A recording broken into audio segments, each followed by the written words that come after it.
Yes, Stephen, we are trying to monitor everything that is coming out of Iran, and it has been a lot slower in terms of viewer footage, which is being sent over to us, partly because internet connection there is so slow right now. But we are getting some clips in. Let's just take a look at one of them. Well, you can see this is in the bazaar section of Tehran, close to the parliament, and convoys of police cars going by. Also, what appear to be besiege and police on motorbikes as well going past. So a huge presence, as Ali Reza Ronaghi was talking about as well, on every street, on every corner, watching people and looking out for people. Let's just go on to another bit of video we've received as well.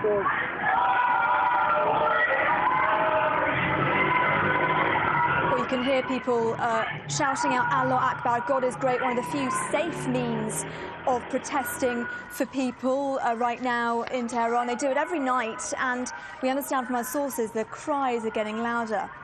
Well, since the protests began, we've been receiving information about a number of arrests taking place, but the numbers do vary widely between what the government is saying and what other sources are saying. Now, the authorities say they've detained just 547 people, but some sources say it's actually up to 1,500. We're also getting reports a number of Iranian journalists and bloggers have been arrested, also foreign journalists too. The official number stands at 10. Again, the unofficial figure, very different, 50. Well, it's unclear what will happen to those detained when they're taken into custody, but the Iranian authorities have said clearly that they will be dealt with in a way that will teach them a lesson. Well, earlier I spoke with Hadi Raimi. He's the director of International Campaign for Human Rights in Iran, and I asked him exactly what does that mean? I think they want to show that they are in complete control, and they certainly want to teach them a lesson and teach the broader population a lesson that if anyone dares to come out to protest again, they will be prosecuted just like these people. So we may see some very heavy sentences handed down to make that message clear. And what do you think will happen to the people who've been arrested? We're talking about dozens of journalists and ordinary people as well. Yes. Well, from our point of view and their families' point of view, they are in a black hole of Iran's security agencies. The men who picked them up did not identify themselves. No documents were presented, no charges announced. We don't know where they are. They have made no contact with family, and of course they've had no access whatsoever to lawyers. So what can they do now then? The Iranian government making it, the way that the Iranian government slowly revealing its plan by setting up these special courts, their plan is to prosecute people, charge them, and sentence them. So how concerned are you about the human rights of those people in custody right now? Very, very concerned, because based on precedent of what we had seen over the years, there is really no sense of justice in Iran. Some of these prominent people could very well right now be under severe torture, physical torture, to make confessions and then be prosecuted and given heavy sentences, and depending on the charges brought against them, could even be executed under Iranian law.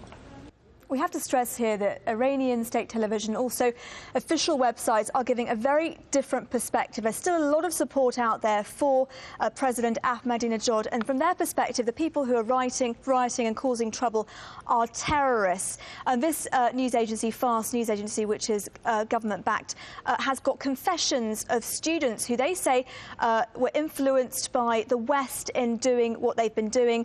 Another website I've been monitoring is Kayhan News. It's the most conservative newspaper in Iran, very closely linked to the supreme leader. And earlier, it actually said that Mir Hossein Mousavi should be brought to justice along with the rioters. So a very different perspective there from the Iranian state media. But we are, of course, trying to get the latest information to you out of Iran. And even though this is a very different perspective from Iranian state media, what citizens are telling us inside the country is that they are afraid for their safety. This is just some of the responses we've been getting. One person writes, The problem is me and my friends can't give you our phone numbers because of the security. All the phone numbers are controlled here. I'll be in contact with you by mail. I use a proxy server not to be identified. Another person wrote to us, I would be glad to help you, but not by phone. Phone lines may be under the control of the government. I can't take that risk. And then we had this reply. I live in Iran. I was at all the rallies. I saw the first man who died in Azadi Square, shot by the besieged, but I would like to be anonymous. I think you know why. We want to hear your views. It's very, very easy to do that. Just go to our Al Jazeera website, and then you can go onto the Your Views section here. And you can just give us your views here, very, very simple. And also, please keep the video coming. You can email it here to yourmedia@aljazeera.net.